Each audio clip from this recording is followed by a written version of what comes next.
Doctor Faisal आज़ाद के बयानात के लिए डॉक्टर साहब के ऑफिशियल चैनल फैसल आज़ाद को सब्सक्राइब कीजिए। बिस्मिल्लाहिर्रहमानिर्रहीम। मुअज़्ज़ज़ दोस्तों, जीम जहलम के जीम जाहल की कुफ्रियात अक्सर आप लोग सुनते रहते हो और उसके बारे में उलमाए कराम के जवाबात भी आपको सुनने को मिलते रहते हैं, लेकिन जिस अंदाज से इसके कुफर को बेनिकाब करना चाहिए उस तरह से उलमाए कराम अभी काम करने से शायद कुतराते हैं या डरते हैं।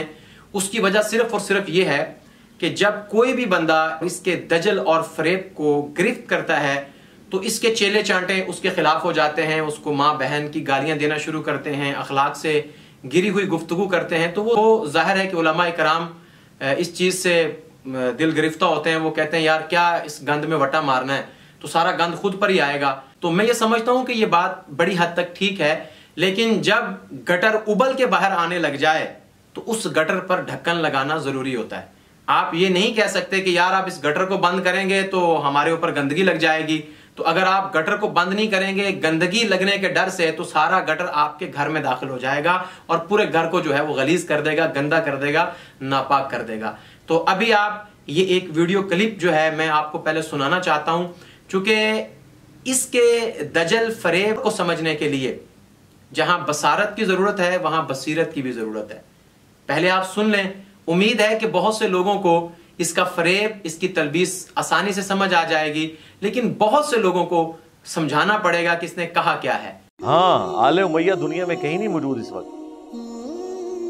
इन शानिया का हुवल अबतर, ये हुजूर के साथ वादा था कि आपकी तो औलाद कसरत से होगी। इन्ना आतैना कल कौसर, आपकी कसरत उम्मत में भी है, औलाद में भी है, इज्जत में भी है, हर लिहाज से। और दुश्मन का अल्लाह ने पहले ही कहा था दुम कटा रहेगा।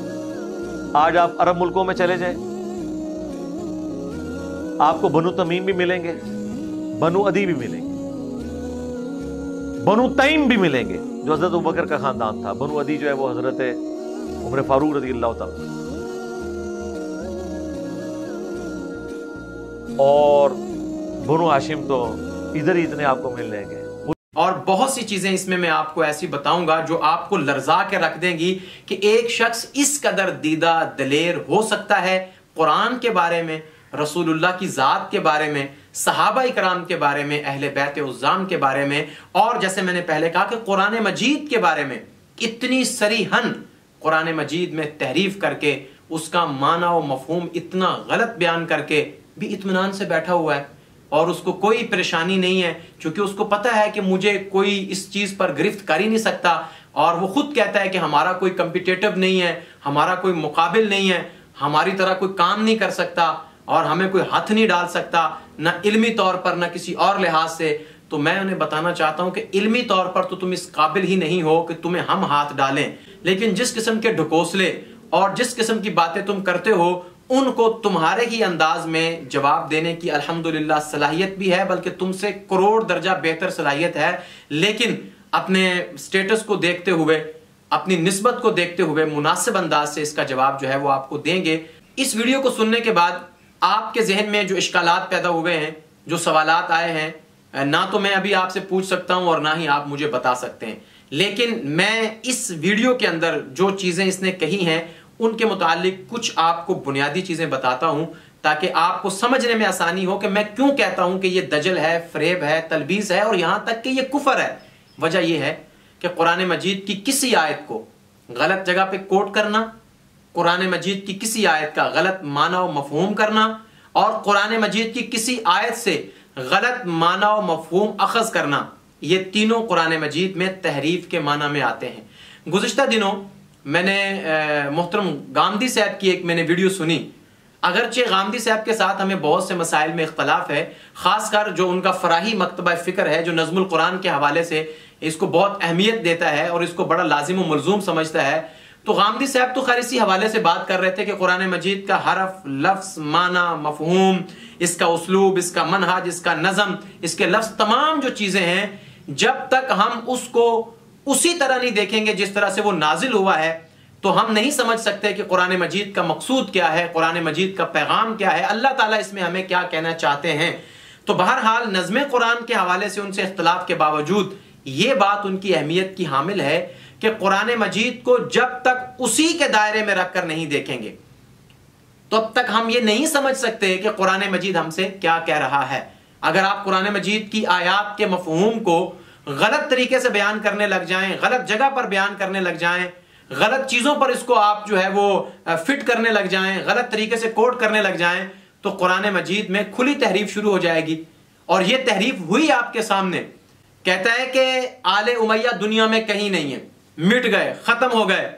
क्यों ना मिटते, क्यों ना खत्म होते। अल्लाह ने कुरान में नबी अलैहिस्सलाम से फरमाया था इन्न शानिअक हुवल अब्तर। इस आयत का माना क्या है? ए नबी, बेशक आपका दुश्मन नामुराद होने वाला है, बेनामो निशान होने वाला है। अब इसने इस आयत को बनु उमैया के साथ यानी कि अटैच करने की कोशिश क्या की, बल्कि उसने तो कर दी। उसने कहा कि इसलिए बनु उमैया मिट गए क्योंकि अल्लाह ने कुरान में नबी से फरमाया था कि हम आपके दुश्मनों को मिटा देंगे। बनु उमैया गोया के रसूलुल्लाह के सबसे बड़े दुश्मन हैं।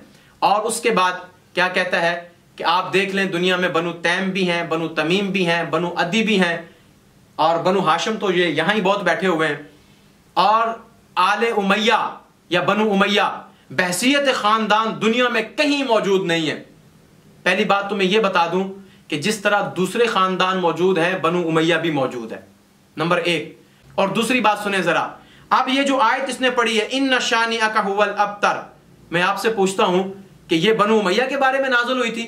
हालांकि ये जो आयत है ये बनु अदी के बारे में भी नाज़िल हुई, बनु तमीम के बारे में भी है, बनु तैम के बारे में भी है, बनु उमैया के बारे में भी है। और फिर अल्लाह ने उस बनु हाशिम की जो रसूलुल्लाह की मुखालफत में खड़ा हुआ, अल्लाह ने उसकी औलाद को मिटा दिया। अब मुझे बताइए जरा, अबू लहब कौन है? बनु हाशिम में से है। अबू लहब की औलाद है? बिल्कुल नहीं। अबू लहब का नाम जिंदा है? खत्म हो गया। अबू लहब का नसब मौजूद है? खत्म हो गया। क्यों भाई? इसलिए कि यहां पर जो अल्लाह ताला ने यह आयत उतारी थी, यह किसी खास कबीले के लिए नहीं थी, किसी खास कौम के लिए नहीं थी, यह उन दुश्मनों के लिए थी जो रसूलुल्लाह को कहते थे कि आप अबतर हो गए, आपकी औलाद नहीं है, नाउज़ुबिल्लाह आप दुम कटे हैं। अल्लाह ने फरमाया अगर मेरे नबी की मुखालफत में हाशमी आएगा मैं उसको भी उड़ा के रख दूंगा, बनु तैम आएगा उसको भी उड़ा के रख दूंगा, बनु उमैया आएगा उसको भी उड़ा के रख दूंगा, बनु तमीम आएगा उसको भी उड़ा के रख दूंगा। जो भी रसूलुल्लाह की मुखालफत में आया है वो बनु हाशिम से था या बनु तमीम से था या बनु अदी से था या बनु तैम से था, अल्लाह ताला ने जलील और रुसवा कर दिया। और जो रसूलुल्लाह के दामन में आ गया, चाहे वो रूम से था, चाहे वो फारिस से था, चाहे वो यमन से था, चाहे वो हबशे से था, अल्लाह ताला ने उसको हमेशा हमेशा के लिए जिंदा कर दिया और उसके तस्करे को मुसलमानों की जुबान पे जारी कर दिया। लेकिन इस जालिम शख्स ने किस गलत अंदाज से कुरान मजीद की गलत तशरीह की, गलत माना किया, गलत जगह पे उसको फिट किया, और ना इसको शर्म आई, ना इसको हया आई, ना खौफ खुदा आया कि यार मैं कुरान मजीद को कम अज कम इस तरह से पेश करूं जिस तरह से अल्लाह और उसके रसूल ने पेश किया है। चले अगर आपने कहना ही था कि कुरान मजीद की ये आयत जो है इन्न शानिअक हुवल अब्तर हुजूर के दुश्मनों के बारे में है, तो फिर आपने बनु तमीम, बनु अदी और बनु तैम को अंदर से क्यों निकाला? क्योंकि जब आप सल्लल्लाहु अलैहि वसल्लम को उन्होंने अब्तर कहा था तब तो ये लोग मुसलमान नहीं थे सारे, तब तो ये लोग हुजूर के दुश्मनों में शामिल थे। अब इस शख्स के बारे में क्या कह सकते हैं जो कुरान मजीद में और रसूलुल्लाह की अहादीस में इस दर्जा तहरीफ करता हो? अब तो मैं यही कहूंगा कि मैं इसका मामला अल्लाह के सुपुर्द करता हूं। ए अल्लाह, तू देख रहा है किस तरह तेरे कुरान का और किस तरह तेरे नबी के फरमान का ये शख्स खुला मजाक उड़ा रहा है और कहां कहां उसको इस्तेमाल करके उम्मत के अंदर इफ्तराक और इंतशार पैदा कर रहा है।